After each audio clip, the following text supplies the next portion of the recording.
I got my ticket for the long way round. Boom, boom, boom. Barcelona is the capital of Catalonia, a province of Spain, where there is a strong separatist movement. The people speak Catalanian, a different language to Spanish. Spain was part of the Roman Empire from 200 BC to about 400 AD. Later on, Spain was overrun by the Muslim Empire, run by the Caliphate of Damascus in about 714 AD. They were ruled by an Arab military governor. It took 700 years until about 1400 AD for the whole of Spain to be liberated. In the past, Barcelona was one of Spain's mighty naval ports. When a ship came into port, the first buildings that greeted the seafarers were beautiful, grand buildings, mostly military and defence buildings. It was easy to imagine what it must have looked like when Spain was a superpower with an extensive navy. Barcelona had great influence in the Mediterranean due to the growth of maritime trade. The book of the Consulate of the Seas, 1350 AD, dealt with maritime law.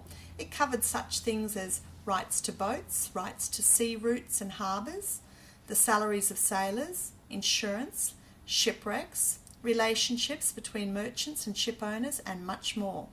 These laws were in place until 1829, when they were replaced by the Spanish Trade Code. In the city, we happened to come upon a prisoner being taken into the city watch house. He was in a bright orange prisoner suit and was handcuffed. The entrance to this big stone building was a very heavy but small door. It was very dark inside. It's amazing to think that we were walking around on top of old ruins. It's hard to imagine how a city can be built on top of an older city.